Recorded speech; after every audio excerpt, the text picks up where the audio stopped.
We have some time for questions. It's a complicated story and it's a simple story. It's a story of criminality which gets turned into two wars, which, as Loretta puts it so forcefully, two wars which were unwinnable wars and wars which have caused a financial crisis. Wars which are connected even to a global financial crisis, which means that the kinds of world we live in and the perfect storm that's been described is one which is incredibly hard to get out of and very easy to get into. All that happens is someone like Alan Greenspan lowers the interest rates in an attempt to solve the problem of how to finance two wars that the Soviets, in particular in one war, had just got out of and had just lost their empire over. Huge amount of material to discuss. Let's start, and there's a question over here. In Australia and other countries, we've actually used the growth, the unexplained growth of the printed money to measure the size of the cash economy for tax evasion. So the question is, how do you distinguish between the growth of the money supply in the US that you mentioned, which is for the cash economy, which is for ordinary criminality and for terrorism? And when the United States, second question, brought down the constraints so that they could actually see where money was going in an attempt to stop the outflow to illegal sources, why didn't Europe do the same? The fault would seem to be on the side of Europe for not trying to follow the United States in that. Yeah, well, the disaggregation of the criminal money and the terror money is actually very difficult because, I guess, the US in the 1990s could have had a roughly good idea of the percentage, but there was no investigation done on terror money at all. The 1990s is a decade where the West thought that terrorism was a phenomenon of the past. So it's very difficult to go back and find out of the, let's say, 1/3 of the US money supply, 500 billions, that was taken out in 2001. What's the proportion of terrorism money and what is the proportion of criminal money? I did the disaggregation not looking at the money supply, but actually at the origins. So I took, for example, the opium trade in Afghanistan, and through all the various passages, so the transshipment points up to the end user, I actually disaggregated the amount that went to the armed organization and the amount went to the criminal organization. It took me almost 2 years to do that through various econometric models also, because there is a lot of guessing, let's say. But what I can tell you is that after I did my calculation, the IMF and also the United Nations came out with an estimate that is very close to mine. So I guess the methodology is the same. But no, the answer is we don't know how much actually went to one or how much went to another. It's just a guess. Why Europe didn't do it? Because the Europeans, they like to be Europeans, but they're not Europeans. In fact, in the book I talk about, there is a chapter specifically dedicated to London and to Tony Blair. What Tony Blair did, he transformed the United Kingdom into a tax heaven. Like that. So the idea was, I get elected, I'm going to make very easy for hedge funds to move to London, because of course, we wanted the hedge funds in London. So I'm going to give them every single possible tax break you can think of. And this went on until last spring. I mean, it was only after the new government, the coalition government was elected, that things changed. Can you believe that?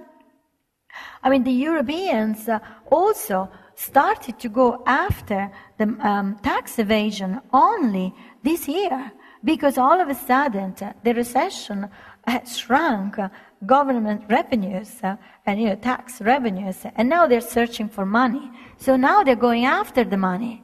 I mean, do you think the Germans and the British didn't know what was happening in Liechtenstein? You know, the people from Liechtenstein, they sold those CDs with all the name of the tax evader from Germany. 2 years ago, they offered the same CD with the British name to Great Britain. And guess what the British said? They said, thank you very much, we're not interested. So here you are. That's your answer. That's the problem. They don't care. I mean, terrorist financing, tax evasion, it's not such a big deal. The Americans did it. The Americans did it because not because they really wanted to stop tax evasion so much, or terrorist funds or whatever. They did it because that administration wanted full control on American lives. So they not only wanted to be sure that their liberties were contained, they also wanted to know where the money were going. That's the only reason. Thank you. Other questions?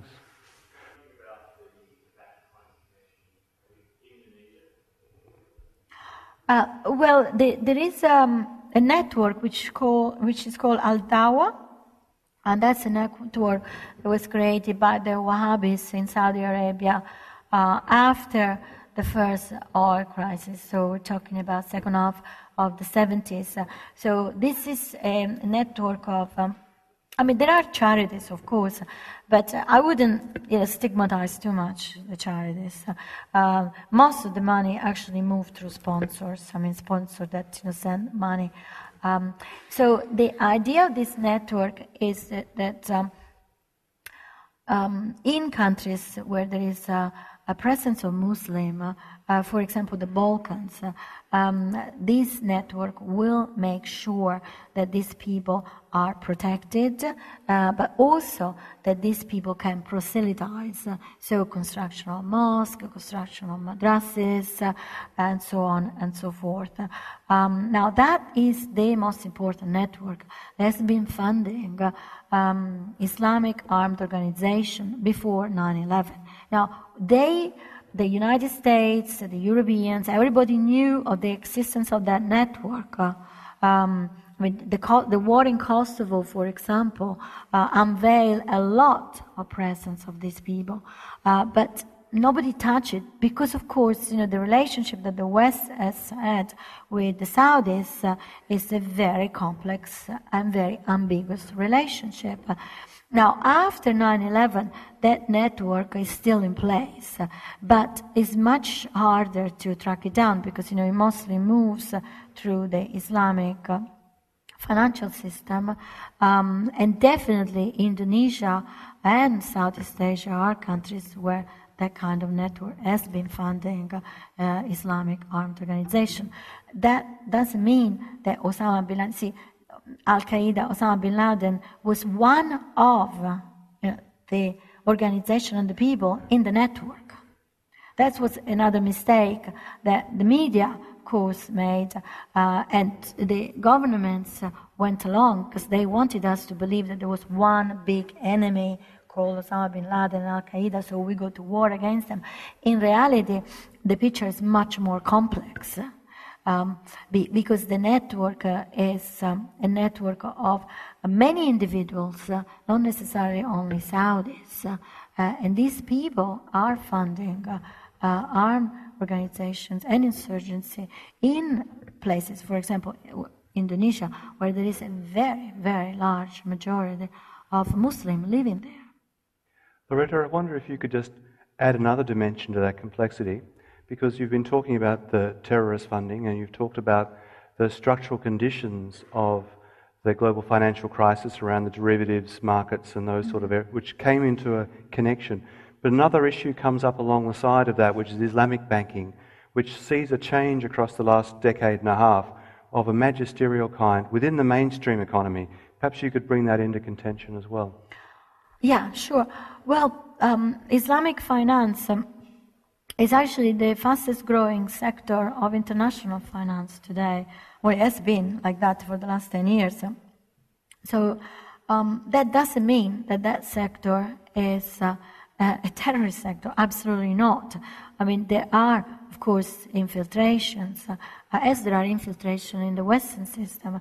But what is interesting, and what I said before, is that this is a sector that is parallel to our sector. So our monetary authorities have no jurisdiction in Islamic finance. Islamic finance monetary authorities have no jurisdiction, and there is very little interaction between the two finances, because Islamic finance is born really from the desire to create something that is different from our finance, because our finance is based on interest rate. And of course the interest rate for the Sharia law is considered usury. So it's not allowed.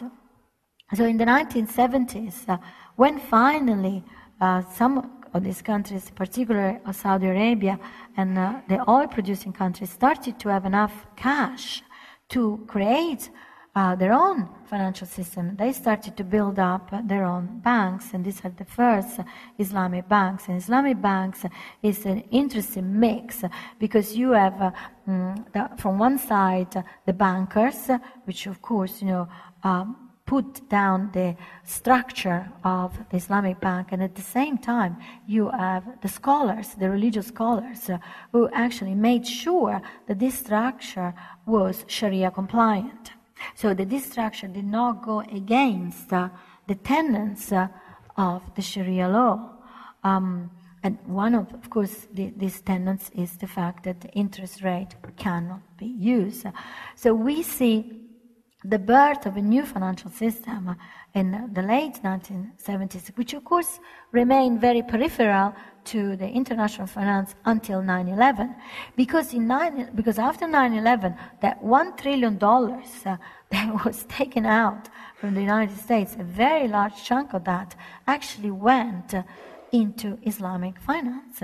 So it went to Malaysia and it went to Dubai primarily, but also everywhere else. It's interesting because if you look, for example, at the best performing stock market from 2001 to 2005, the best performing stock market in the world during those years was Saudi Arabia and Iran, because this is where the money went, basically. So that gave a new impetus to Islamic finance.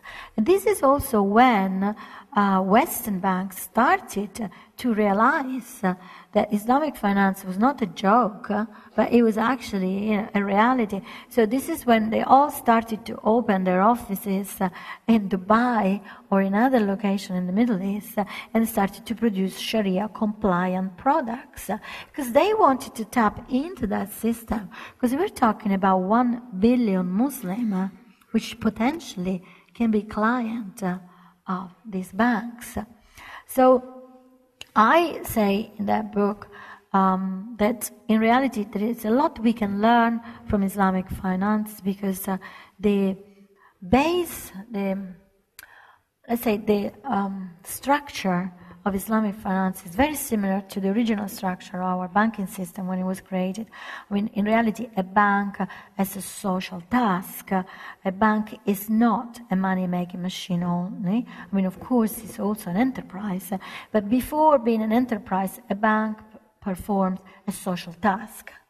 And Islamic finance is based upon this social task. So the bank is born so that the Muslims do not have to use any more Western banks, but at the same time, so that Muslims can have access to money in order to grow economically. And this access is based upon a partnership between the bank and the individual. So we don't see subprime mortgages in Islamic finance. This is why, of course, Islamic banks did not get involved with the subprime, because the mortgage, for example, cannot be broken. Any kind of relationship, any money you borrow from Islamic bank cannot be then transferred to somebody else. The debt has to stay there. So that's the first important thing. And of course the other one is the interest rate. So Islamic banks did not get involved with derivatives, with any of those things. So this is why when the credit crunch came, the only sector of international finance that was not touched by the crisis was Islamic finance. One more question.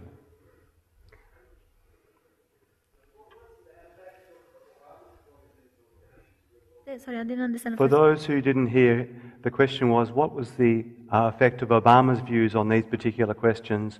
What was the effect of his policies as he responded to the kinds of issues you've raised? I think that the policy of this administration in terms of terrorist financing is not different from the policy of the previous administration. It's not a priority, not at all. Partly, I think it's also because they have inherited a certain kind of problem, and because, of course, nobody is anymore worrying about Osama bin Laden or Al-Qaeda as such. I mean, the idea that that war was to bring to justice the people who masterminded 9/11 is gone. Now, the idea that has been sold to us and hammered down by the media through this year is that we got to export democracy. Because, if we do not export democracy, why are we living? So, I think this administration is going along with this kind of propaganda. And this is why this administration is making the same mistake of the previous one. Now, the troops are coming home from Iraq, and Iraq doesn't have a government. I mean, it has been incapable to produce a government for 5 months. So you, Australians, you worry about your government that's not been formed in a week. Imagine the Iraqis, right? And secondly, the troops are coming home while there is a new wave of terrorist violence in the country. So, I mean, what is the difference between the day in which they left Vietnam with the helicopter saying, okay, we won the war, we're going home, and what is happening today? Same story. So I'm sorry to say that because, I can understand that many people in the world thought that Obama was going to be the man that was going to make a difference, but no, I don't think he has made a difference. I don't think he will make a difference. I think we need to make the difference because we are the one who are paying for this war. Loretta, that's a fantastic place to finish, but maybe you could add a few more words, because the last chapter of the book talks about what is to be done. It goes into some of the questions around banking or around terrorist financing, issues around the war and terror and so on. Perhaps you could finish with a few words which just hint at the end of the book and close off the stories that you've been telling. Well, at the end of the book, I talk about the danger of protectionism, and funnily enough, that's what is happening in Europe. The crisis of the euro is very much a crisis of protectionism because everybody is thinking about itself without thinking about the others. What I suggest it is that the community, us, the people, we should actually demand something completely different from our politicians. I mean, there are many ways. There are banks, for example, which are more ethical than others. There are also ethical banks. So I would say that we should start from that. We should stop banking in banks that we know are actually not doing the right thing because it is our money. And the other way forward is, of course, to demand from politicians to deliver certain kind of services, which is to be politicians instead of being famous people or telling us stories. When we don't need people to tell us stories. So yes, it's down to us, and we can do it. I'm sure we can do it because we have done it. If the world managed to get rid of Nazi Germany, my gosh, we can get rid of this. This is nothing in comparison. But we have to be conscious of that. Because if we continue to believe that somebody sitting in the White House or, Buckingham Palace or God knows where is going to solve our problem, I think, we are still living inside this great illusion. It is down to us, and we have to become active from now. Thank you.